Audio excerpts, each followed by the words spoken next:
this is Kimberlea, and Yoga Snack is our bite-sized podcast where Robbie and I serve up nourishing discussions on yoga, astrology, nourishment, and mindset. We mix wisdom with personal experiences to serve up quick, insightful conversations that nourish your practice and add flavor to your daily life. Ready for a quick bite of wisdom? Let's dig in. Welcome to Yoga Snack. We are covering the Niyamas, and we are at the third Niyama. Is that right? Is that the third? I think it's the fourth. Is it the fourth? Yeah. Already. Along. I know, Svadhyaya. So Svadhyaya is self-study. And this is one of those things where, do you know your blind spots? And isn't that a loaded trick question? Where are your blind spots? Well, if I can't see them, how do I know they're there? You know, because I think along the yoga path, what happens is we start to really recognize this power and this shifting, right? We just talked about tapas, and that's about collecting energy and transforming and changing. But we also have to be keenly aware that we are deeply human, and there are these flaws and these tendencies. And if we're not looking closely and we're not examining, especially our shadows, right, that a lot of times we end up maybe in those spiritual bypassy places, like good vibes only, man, and, you know, like that place of like, my shit doesn't stink, and I'm looking through the world with these rose-colored glasses.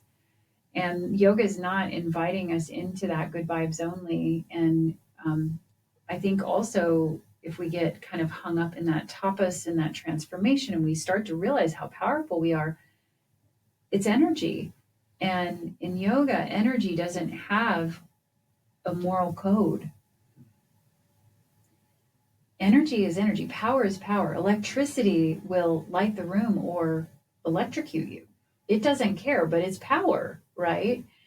And that's without self-study. I think if we're not observing and examining and creating a set of values and leaning into the values, right? The yamas, you know, non-harming and truthfulness, and like, if we're not checking ourselves consistently, there's a really good chance that we're going to slide into this place where we're out of harmony with affirming life.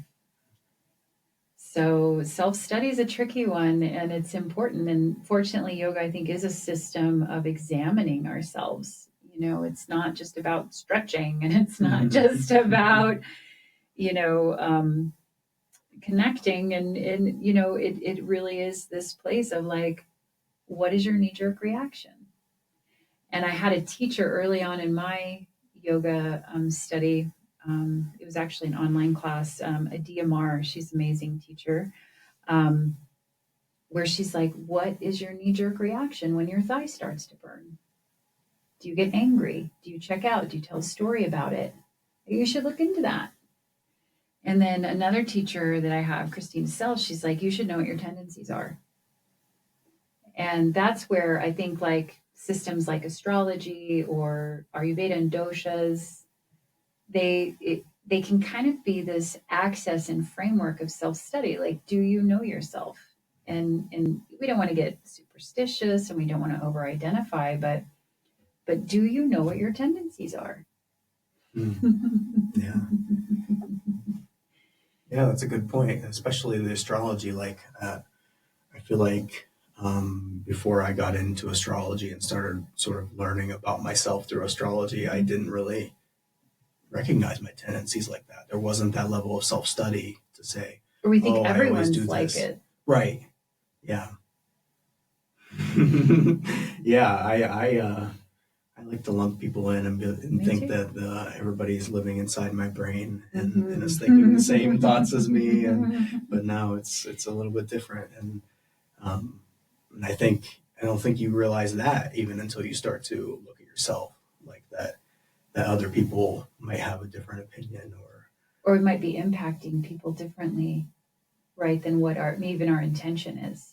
Right. And like, you know, even I think realizing late in life that I have ADHD, when I really truly, when that landed on me and I realized it, two things happened. One, a deep sense of grief for the way that I've moved through the world, assuming that other people are like me, and how that probably was overwhelming in a lot of ways.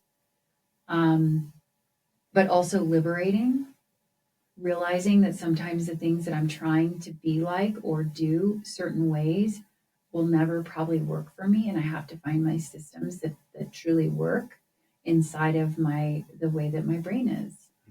And that came late in life. I had this one year, it was several years ago. I mean, it's only like 3 or 4 years ago that this really came in as a realization that I have ADHD. And then another funny thing that happened that year was I was doing some strength training, and I've always said I have short legs. Okay. And the reality of it is I actually have really long thigh bones and I have short shins. Okay. Because I was working on back squats with my friend, and she kept saying, like, we were having such a hard time with my alignment. And I'm always like, no, I have short legs. I have short legs. She's like, you have incredibly long thigh bones. And we like looked and like did some measurements, and sure as shit, I've got really long thigh bones. Okay. And I've got really short shins. So I'm like, all right. I know, don't look, because now I'm embarrassed.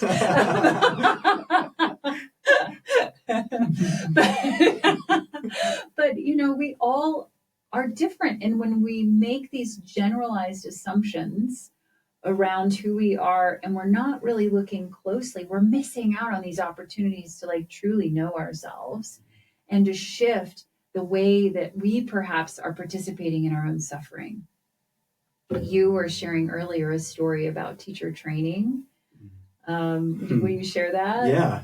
So it was TT, and we were doing. It was one of the days we were doing like spinal movements, so flexion and extension, and it just wasn't clicking. I think on the flexion portion, well, probably both sides, but and I could just feel like. And I was asking everyone to be very slow and detail oriented and really deeply observe what is your spine doing. And these things like cat cow that we kind of fly through a lot of times, which there's value in that, but we were like deeply studying what our extension like and flexion, like one vertebrae by vertebrae. Yeah.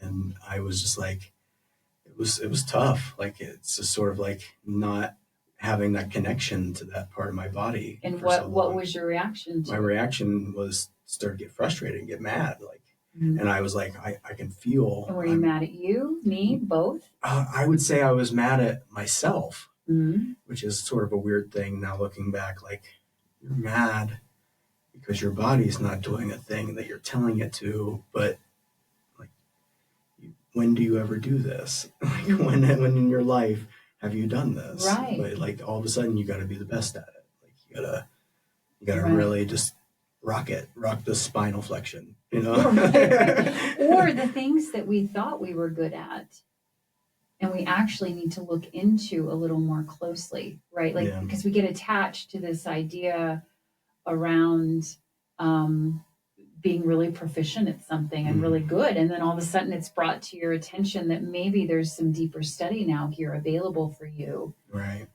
But that irritation and frustration of like, no, I mastered that. Yeah, it's like, or like not understanding, like, it feels like I'm doing it. What do you mean? You know what I mean? Like, or even, why can't I connect to that? Yeah. Right? Like that.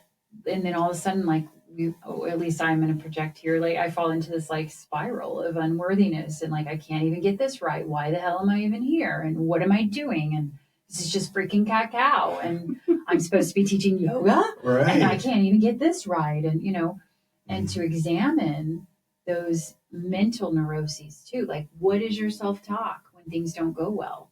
Because those are things, that over time with practice that we can start to intervene and rescript and reorganize and create a more, I think, internal benevolent relationship with ourselves.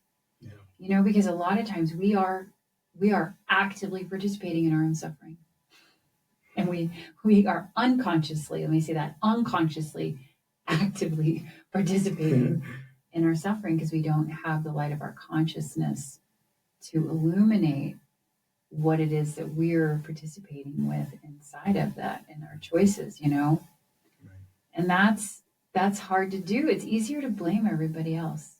It's easier to go into those spirals that we've always gone into because we just sort of are programmed to kind of go there. Yeah. Where I think I normally go with it is this feeling that I've wasted so much of my life. Like that. What have I been doing this whole time? Yeah. What if I have been doing this since I was 18? You know what I mean? Like what instead of like going out and being a shithead, like yeah. But I guess that's that narrative that I need to investigate as far as like, right. Okay, well, this wasn't a wrong wrong little branch of the path that you took. It just was a different one. And it got you here. Right. That got you here.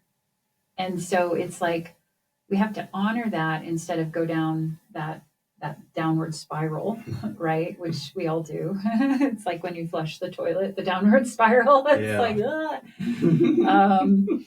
but it's like using that as this place where we can maybe find some reverence around that it got us here.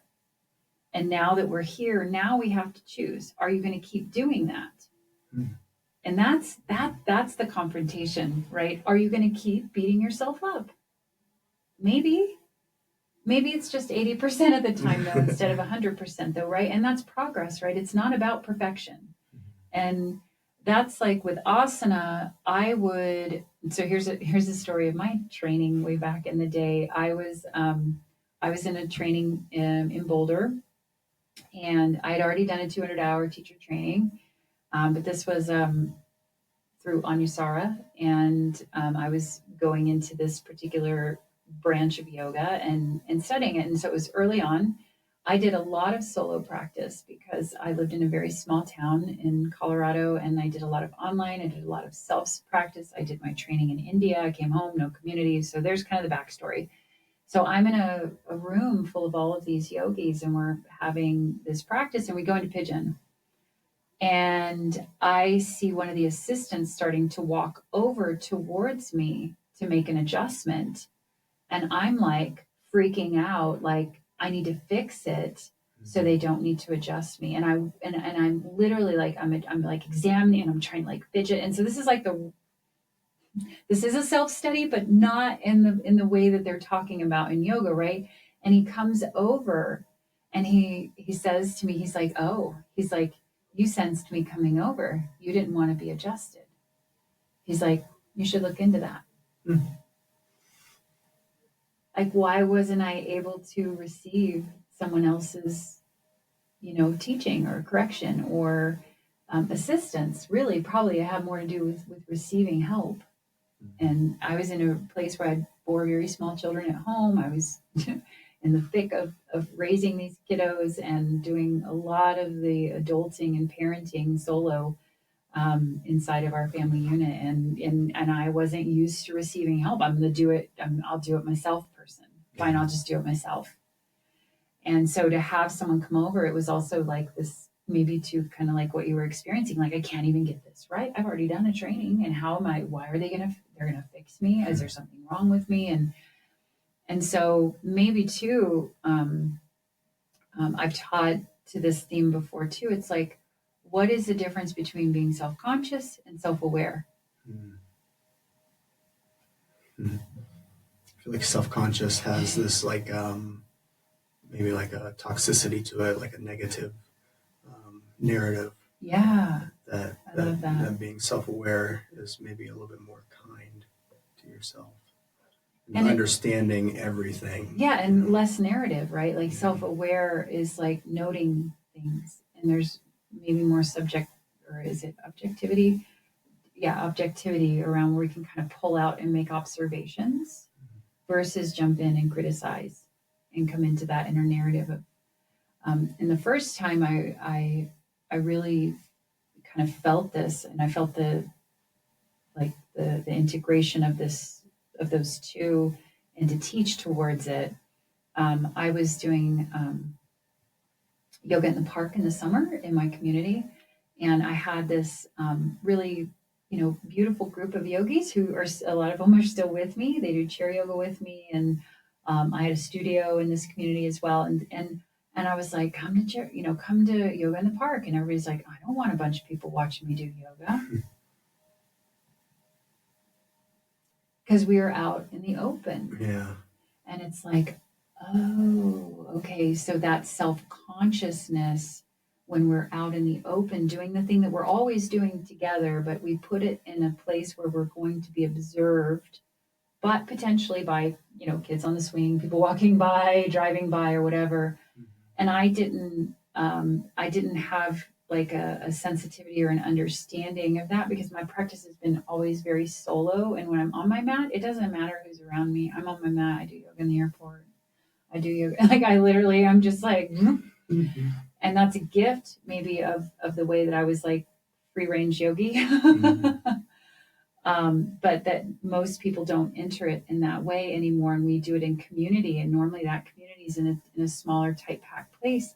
And so I really started to kind of think about that and investigate that. Like, what is the difference between being self-conscious and self-aware? And yoga is an invitation to self-awareness, right? But we have to kind of study ourselves and understand, what are we self-conscious about, right? Like, people seeing me in spandex, or having bent knees, or not being able to touch the floor, or needing to use a chair in yoga. Like there are all of these things, and when we kind of start to boil it out and get to the essence, a lot of it is just about self-worth. Yeah.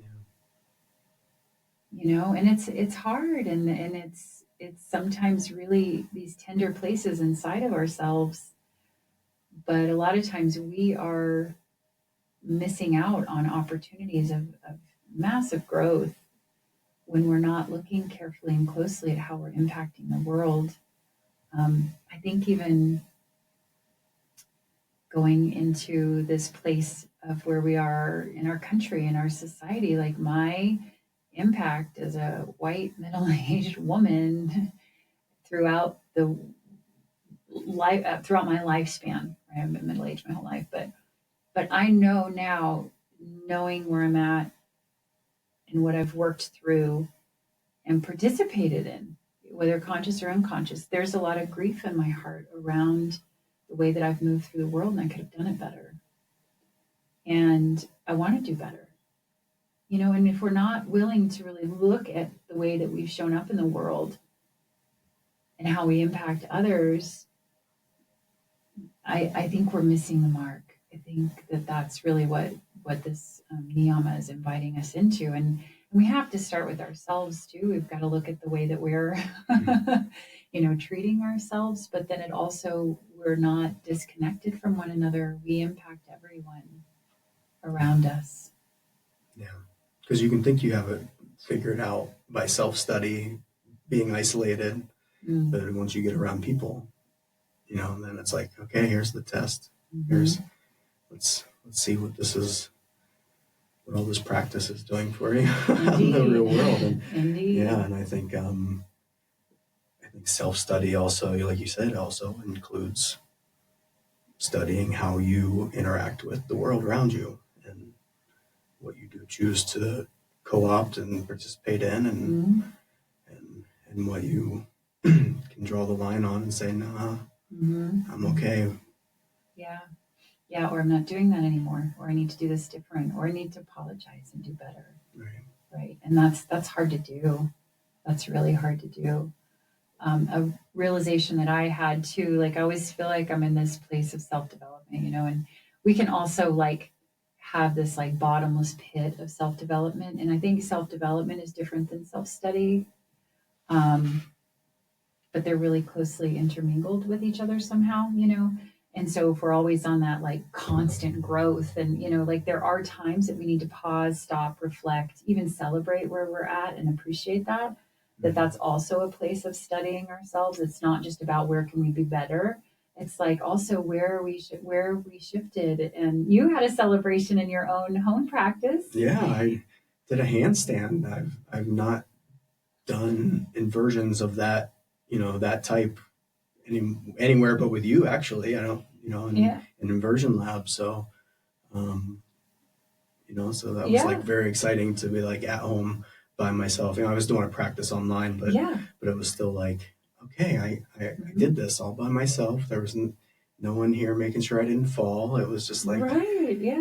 Yeah. So it also, it goes both ways, and to have that ability to kind of like pause, reflect, and celebrate the things that we've shifted in our lives is just as important. It's not just about this constant digging away at the parts of us that we want to shift. It's also really welcoming and embracing the changes that have occurred. Because it is some good vibes, right? Like right. It's not all good vibes. Only we need to make room for some of the good vibes. But that contrast between the dark and the light, and that we're studying the light in ourselves as well, and we're appreciating that and welcoming it and inviting that in and making room for it, is so important, because we can get locked into this constant, like, I love the growth mindset stuff, but I think we also need to have these pauses and this reflection and appreciation and celebration for how far we've come. Yeah. So I agree. Yeah. Well, how does that feel? Does that feel complete? It feels great. Good. I feel like we really studied this one. Dun.